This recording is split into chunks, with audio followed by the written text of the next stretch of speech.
summer, where my spirit's free, no one's stopping me now. Welcome back to another video. So on here we're going to be talking about tuning and certain upgrades and like tips and tricks, what to do and what to use and stuff like that. So I normally do this for every single Forza what comes out, and I've just haven't seemed to do it on this one. And I know there's a lot of people that are still getting into drifting. Now what I'm going to advise on this, please keep in mind this is what I've kind of worked out since playing the game, since Forza MotorSport 3, and the tips and tricks, what I'm going to say, it helps my drifting style.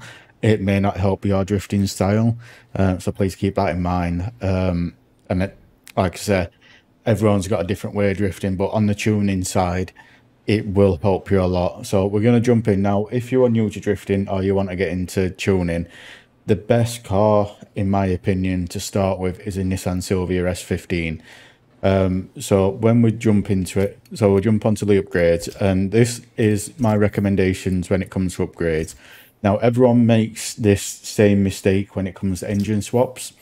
If you are going for the most amount of power, don't always go for the last engine, because that isn't always that's not always the most powerful one, like what you see on here, because when this is fully upgraded, I think it's only got around 800 or 900 horsepower, whereas the V8 it's got 1063, and it's the same on a lot of other cars as well, where it'll show the VVT engine as the second best and the 1.6 turbo rally engine as the best engine. The 1.6 engine is rubbish and the VVT is better. So don't always just stick the last engine in without going through all the upgrades. This is if you're going for maximum power, that is.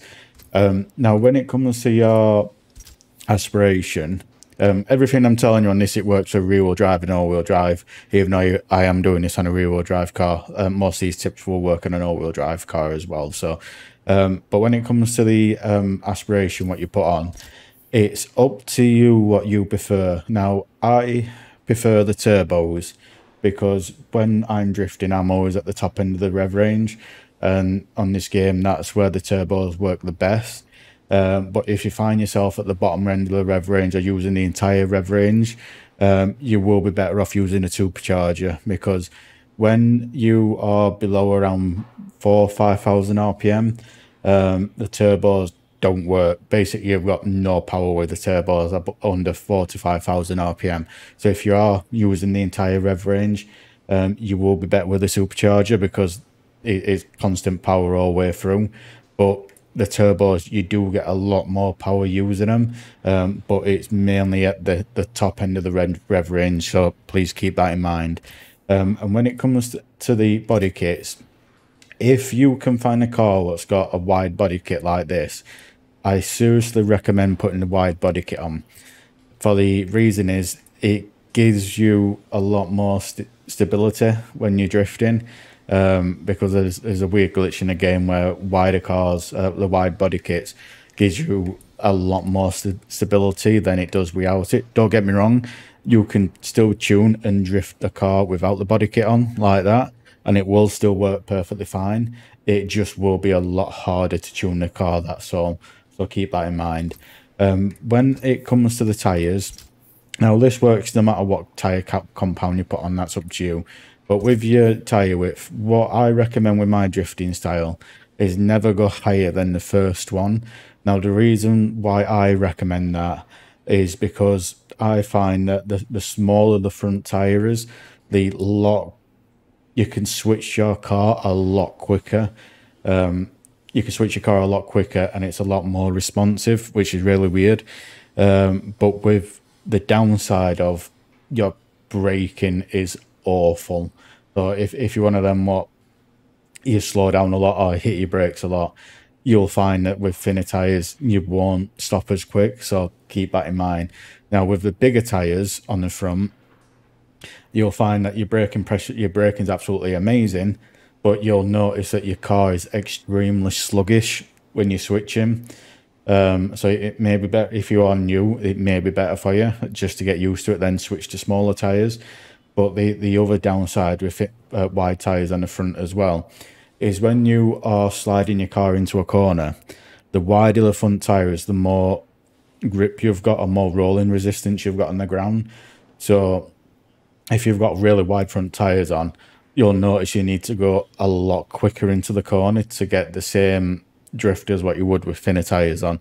So it's little things like that you do have to keep in mind with it. When it comes to rear wheels, I personally don't recommend using anything higher than a 295 width. Anything higher than that, you'll find you've got way too much grip, and you'll need to do more on the tuning side of using. That's when you'll need to start using like a little bit of toe and stuff like that. So personally, I recommend don't use anything higher than a 295. No matter what horsepower your car is, never go above a 295. But that's, like I said, that again is my opinion. Now, when it comes to your on here with the roll cage, it's up to you whether you run this, but the general advice with the roll cage is if you look at your 0 to 60 and your 0 to 100, if they improve, like dramatically improve, then run a roll cage. If they don't improve, don't bother running a roll cage because it just adds weight to your car. Where it's like on here, it's a 2.9, 0 to 60 and a 5.2 to 0 to 100. But with it on, it only increases the 0 to 100 by 0.1 second, and it doesn't really improve the 0 to 60. So on this car, it's not really worth putting the roll cages on. But there's a lot of cars on the game where, for example, the 0 to 60 is 5 seconds and the 0 to 100 is 10 seconds without the roll cage. Then you'll put the roll cage on and the 0 to 60 will go down to like 3 seconds and your 0 to 100 will go down to like 6 seconds. So when it's like that, run the roll cage. If you don't see a big improvement, personally, I recommend keeping it off. If you are tandem drifting and going into the tandem drifting rules, you do need to run a full roll cage. So you can't really do this on that side of it. But if you're points drifting and there's no rule sets to your drifting what you are doing, then look at your roll cage, because if it's a big improvement, use it. If it isn't no improvement like that, don't use it. That's entirely up to you. So we're gonna cut it. I'm gonna load into a game and I'm gonna go into the tuning side. So bear with that. So now we're loaded up on Silverstone, so I'm just going to run this one section so it'll be easy to show you the best on this. So when it comes to your tuning, I'm going to be completely honest with you. You can run it straight off the line like this with not doing anything, and it will work perfectly fine. Because I'll show you what I mean right now. You will find it works perfectly fine like this. So here we go, we'll jump into it. You can see what I mean.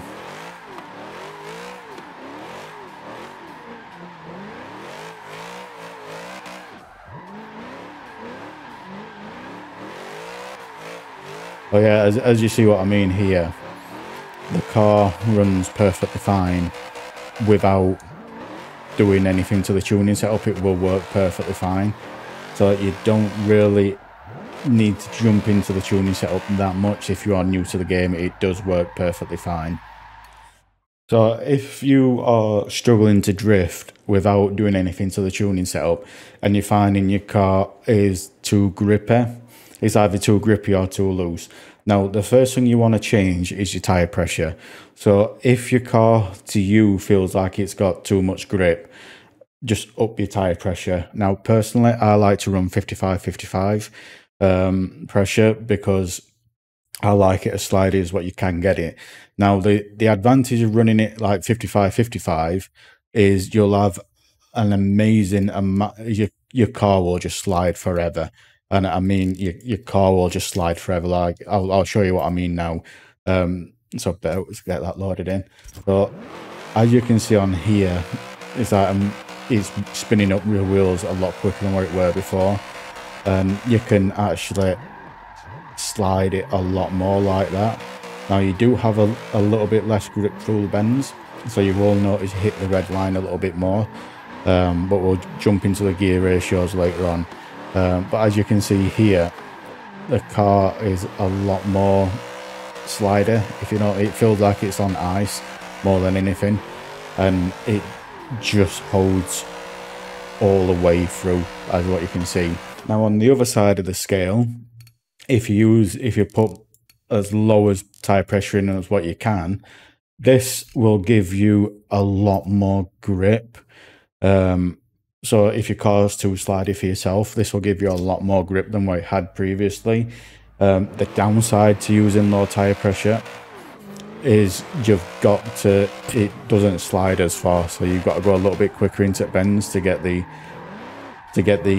slide what you want, and you'll notice that you need to be into a different gear to get it to drift. But as you can see, I am drifting slightly quicker, but I'm also using less angle because I've got more grip than what I've got with maximum tire pressure. Now, it does work in favor on certain tracks, but on majority of the tracks you are better off running higher tire pressure, because like I say, you saw on that when you're watching the video, you can't really see that much of a difference, because I'm more used to it. But generally I advise running more tire pressure than little, but like I say, it all depends on whether you can slide that car or not. Now with your gears, your gears is how you prefer to drift. If you prefer using a maximum rev range or low rev range, stuff like that, that's entirely up to you. But what I generally recommend with this is, if you find yourself redlining it all the time, instead of just changing your final drive, just change your points. Just change it to speed by 10 points or acceleration by 10 points. Now, keep in mind, if you do one gear, do the same adjustment to every other gear what you do. So if you move that 10 points to speed, move more 10 points to speed. Now, with this car, it's really, the gear ratio on this car, it is pretty horrible to use. So what I tend to do with this is I just moved each gear up a level. So I turn 5th gear into 6th, 4th gear into 5th, 3rd gear into 4th, 2nd into, because the gear ratio itself for me is perfectly fine. But when you're on bigger tracks, you run out of gears real quick, as this is stock. So if you just, like I say, just basically let's do this, move out to that. I forgot what that were on now. This is where you've got to keep in mind where it was all originally on. I'll move that back. I do apologise. So bear with me. So that was on 94. So but we're changing it to 78. So just, you've got to keep in mind with all these. So just, it's a little bit complicated, especially for a simple-minded person like myself. So basically, just move that to 6th gear. Then move this one to 5th gear, which was 96. Then move this one up to, so you kind of get the gist with this. Now, this again is each to their own. It all depends on how you like to drift, if I'm being honest with you. But what you'll tend to find now is when I'm going down this track, instead of being in 4th, 5th gear, I'll be in 3rd and 4th gear.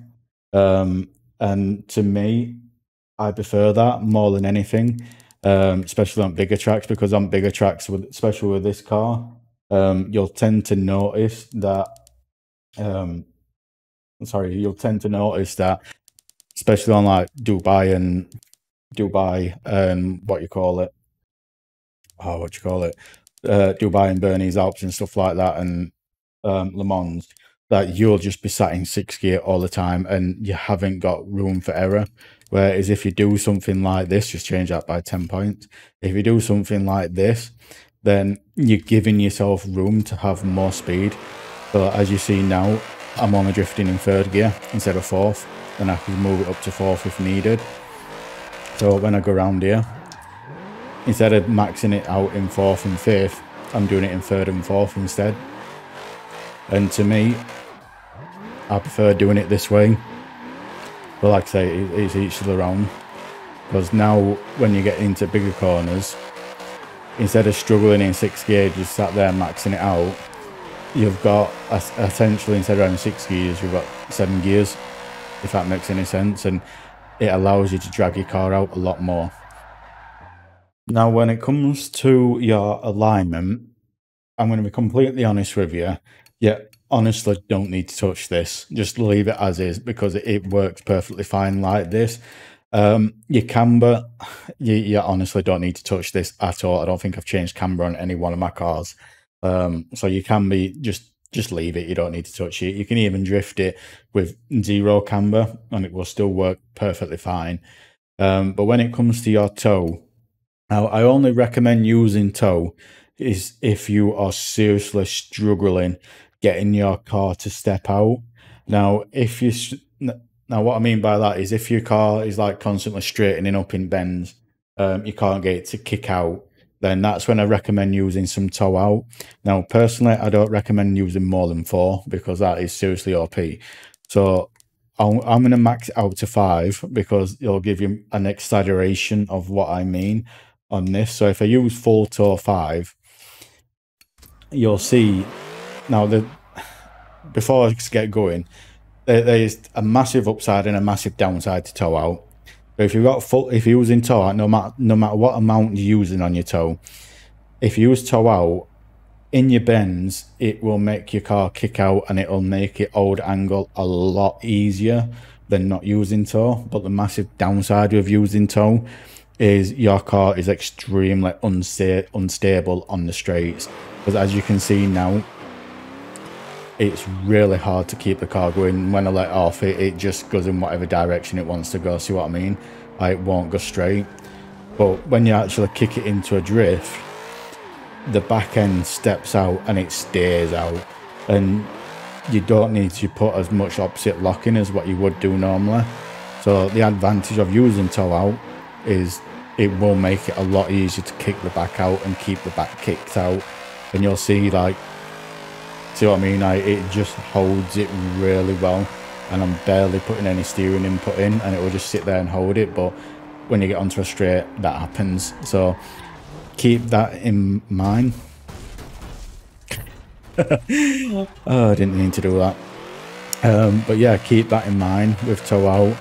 It's one of them where it's really good to use, but it's got a lot of downsides as well.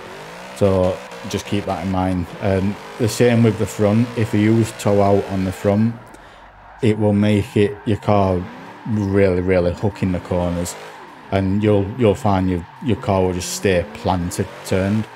But the disadvantage of using toe out on your front is you'll find your car's really slow on the switches, and I mean like incredibly slow on the switches.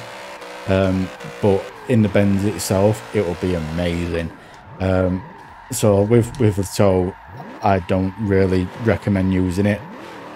Sorry, with the toe, I only recommend using it is if you cannot at all get your car sideways in the corners.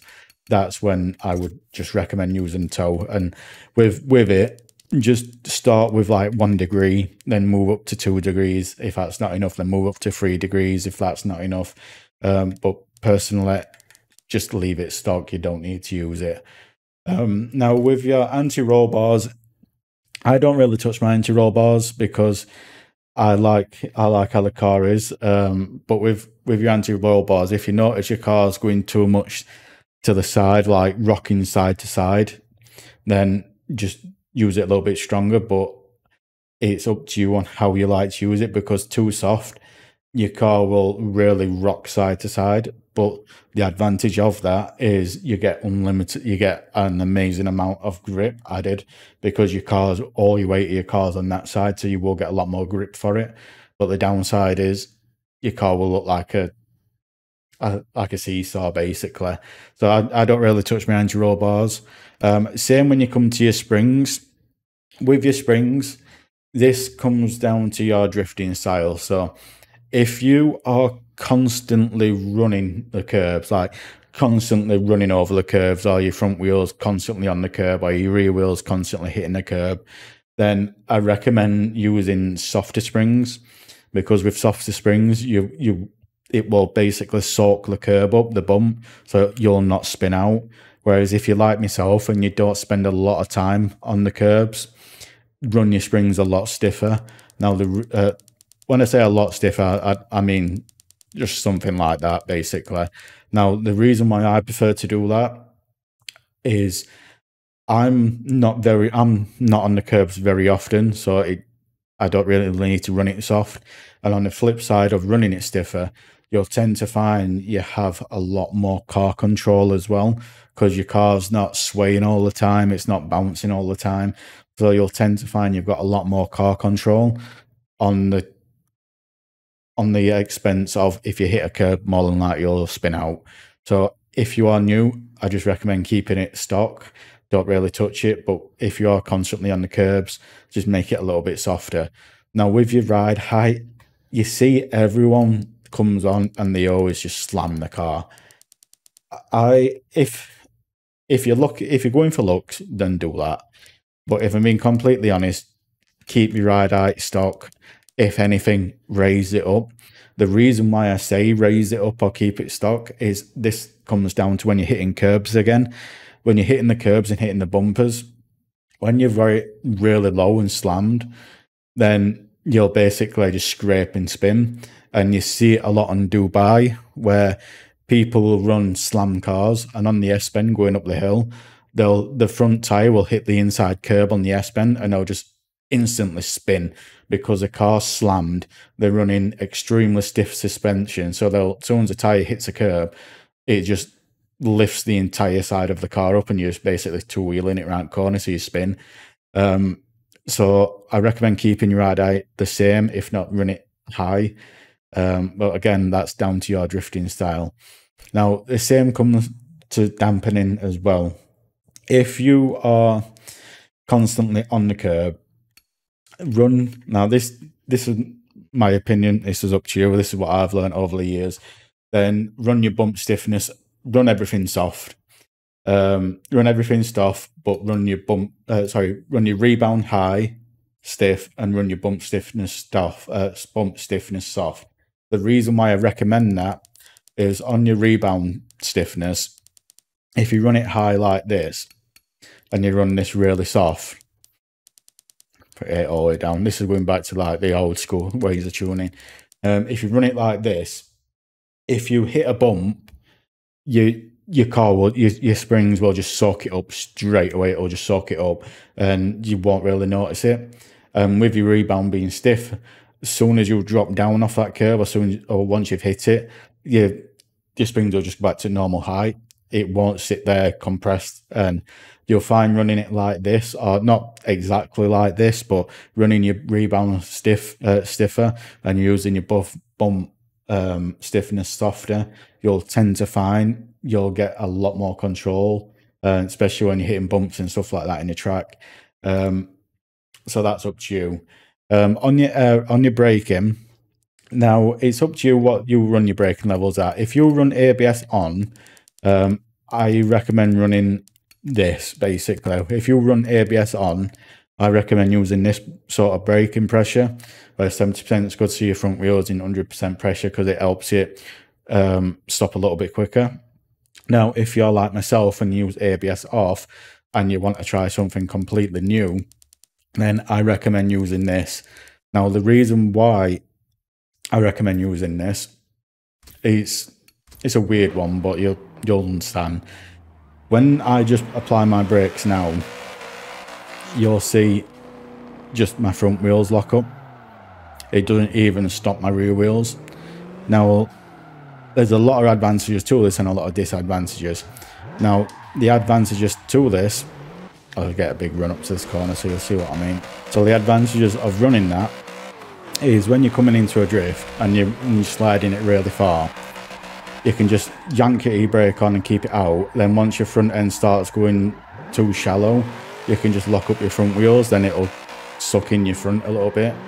And same on a bend, it's like when you're going too shallow like this, instead of hitting your e-brake and going off and losing all your power by hitting your e-brake, you can just lock your front wheels up and it gets your back end out a lot without you even having to let off the power. So you can keep your power nailed and just lock up your front wheels, and you'll see it just steps the back end out amazing. See what I mean?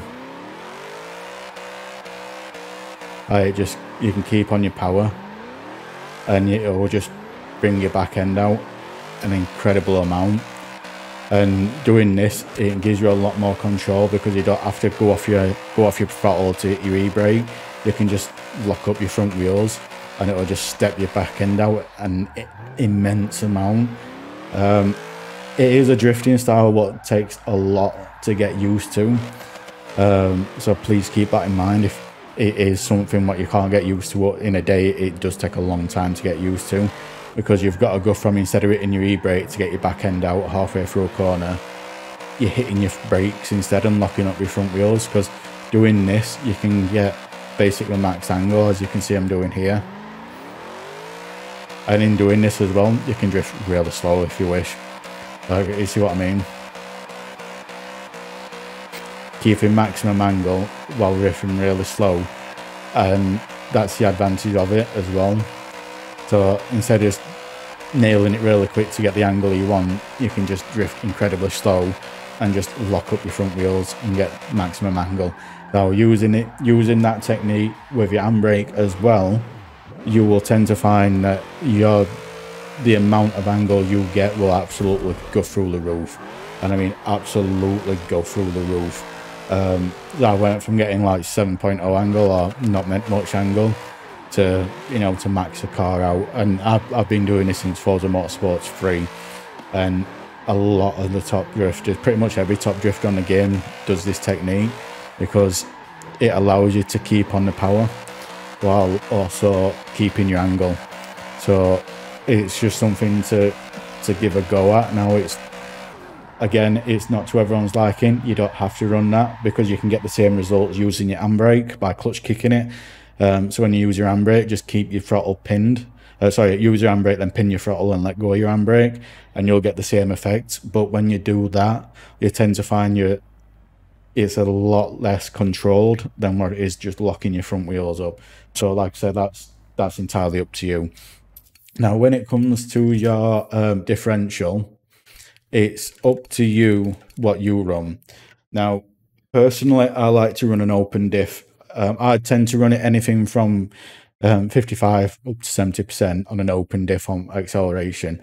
The reason why I prefer running an open diff is because if you run full 100% and you lock your diff up, if one tire drops on the grass, you're basically going on the grass, you can't get off.